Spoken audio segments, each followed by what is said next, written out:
किसान भाइयों नमस्कार। स्वागत है आप सभी का आई इंडिया के खास कार्यक्रम खेती किसानी में। साथियों, मौजूदा समय रबी फसल की बुआई चल रही है। व्यस्त दिनचर्या के साथ आप लोग खेती किसानी कर रहे होंगे। साथियों, हम चर्चा करना चाह रहे हैं कि जो किसान केचुआ खाद उत्पन्न करना चाहते हैं, मतलब उसे तैयार करना चाहते हैं, केचुआ खाद उत्पादन के लिए क्या क्या विधियां अपनानी होंगी, कैसे उसे उत्पादित किया जा सकता है और खेती के लिए केचुआ खाद कितना उपयुक्त है।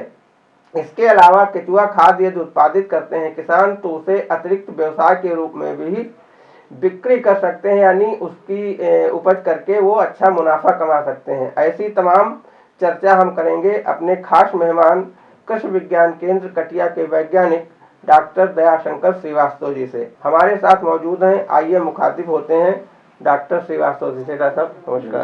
डॉक्टर साहब, हम जानना चाह रहे हैं कि जो किसान खाली समय में कुछ अतिरिक्त व्यवसाय करना चाह रहे हैं तो उन्हें केचुआ खाद उत्पन्न करनी है तो उसके लिए वो क्या क्या विधियां बनाएं और उसका कैसे उत्पादन करके बाजार में कैसे उसकी बिक्री करें।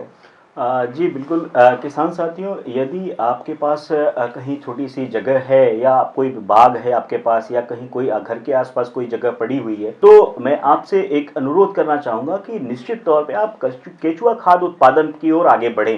ये बहुत ही आसान तकनीक है और इससे कम समय में कम पूंजी में बहुत अच्छा लाभ आप कमा सकते हैं। पहली बात तो अपने फसल की लागत अगर यदि आपको कम करनी है तो यह तकनीक आपको बहुत ही कारगर हो सकती है। इसमें करना कुछ नहीं है।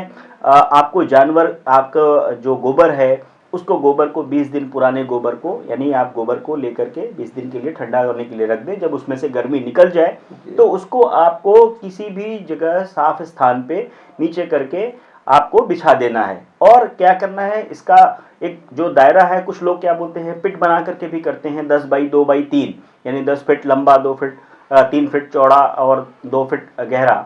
लेकिन इसको क्या है कि जमीन पे भी सामान्यतः वैसे भी कर सकते हैं, पॉलीथीन बिछा करके कर सकते हैं, या साफ जमीन पे भी अगर आप चाहें तो इसको आप कर सकते हैं, इसमें कोई दिक्कत नहीं है। सावधानी आपको क्या रखनी है कि थोड़ा सा इसके लिए छायादार स्थान होना चाहिए कि ऊपर से धूप ना लगे और बारिश का प्रकोप ना हो, यानी आपको साइड में इसको पूरा से कवर कर दे। और थोड़ा सा अंधेरा करने के लिए क्या है कि धोती वगैरह से अगर आप साइड में ढक देते हैं तो अंधेरा जितना होगा उसमें इनका फास्ट मल्टीप्लिकेशन होता है।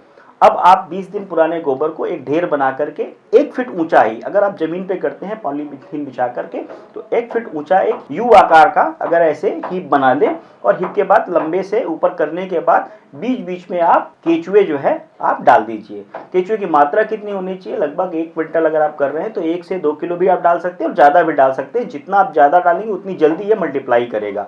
नीचे थोड़ा सा जो है जमीन की एक परत जो है, जब जमीन की पॉलीथीन बिछाएं तो भूसे का एक लेयर जरूर बीच नीचे कर दें और उसके ऊपर फिर ताज़ा गोबर जो 20 दिन पुराना का है उसके बाद आप डाल देते हैं।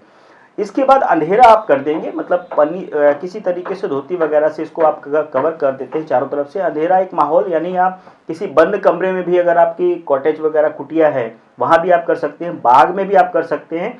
लेकिन बाग में आपको इसको अगर करने में दिक्कत आ रही है तो आप वैसे खुला भी कर सकते हैं, क्योंकि अभी मार्च तक टेम्परेचर में कोई दिक्कत नहीं है। मार्च के बाद टेम्परेचर थोड़ा सा बढ़ता है तो इसको दिक्कत थोड़ी सी होती है। लेकिन बाग में बहुत अच्छे से, जो ही किसान भाई बाग का सदुपयोग करना चाहते हैं उसके लिए मैं कहूँगा कि केचुआ खाद करके एक अच्छा लाभ आप कमा सकते हैं।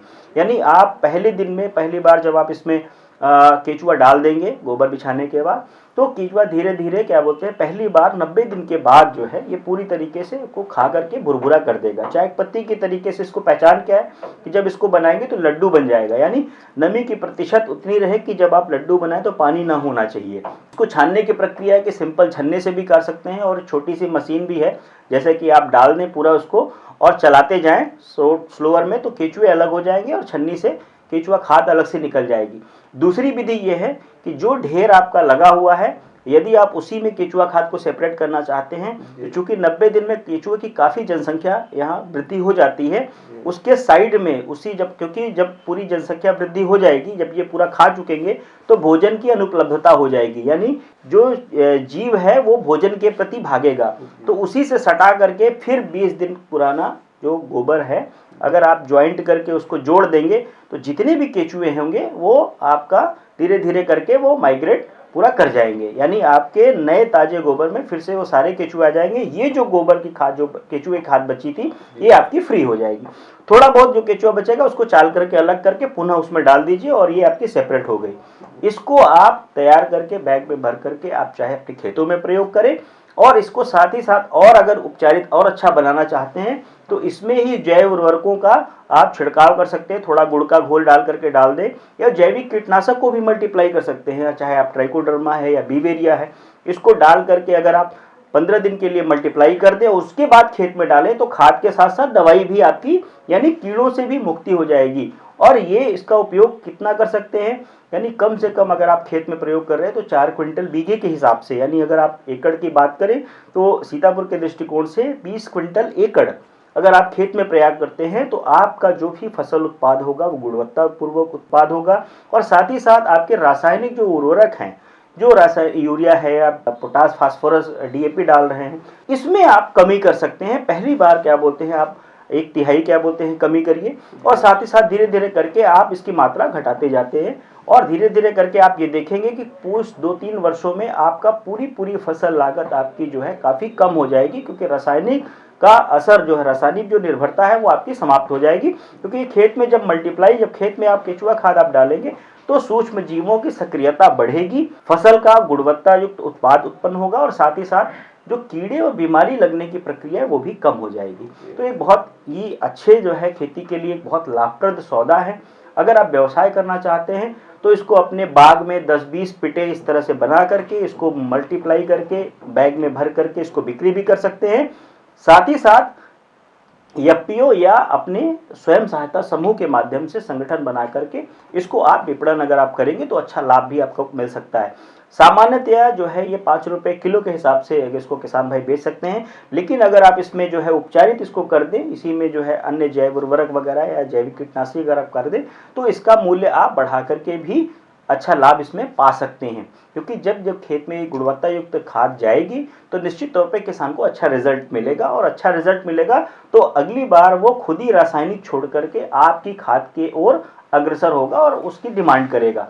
तो एक बार आपको किसान के यहाँ ट्रायल करना है और थोड़ा सा लोगों का प्रोत्साहन करना है, इसको बढ़ावा देना है, खुद भी प्रयोग करें, साथ ही साथ अन्य और किसान भाइयों को खेत में इसको डालेंगे तो निश्चित तौर पे इसके उत्साहवर्धक परिणाम आपको मिलेंगे। और जब आपके क्षेत्र में इस तरह के 10 किसान अगर करने लगेंगे तो निश्चित तौर पे फिर इसकी डिमांड बढ़ जाएगी। तो डिमांड अपने से भी क्रिएट करना है, लोगों को इसके प्रति जागरूक करना है, स्वयं करें, साथ ही साथ अन्य लोगों को जागरूक करते रहें। आप देखेंगे कि एक समय में लोग इसकी इतनी डिमांड करेंगे कि आपको लगेगा कि शायद आप आपूर्ति नहीं कर पा रहे हैं।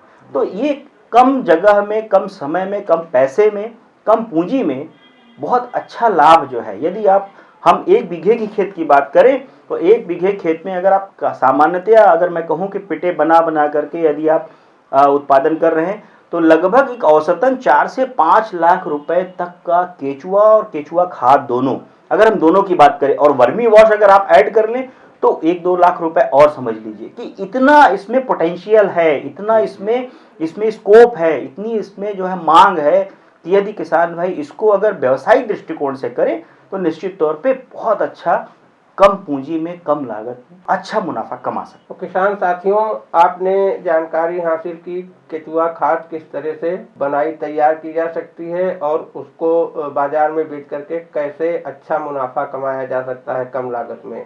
साथियों, चलते हैं, फिर मिलेंगे अगले सप्ताह आज ही के दिन इसी समय।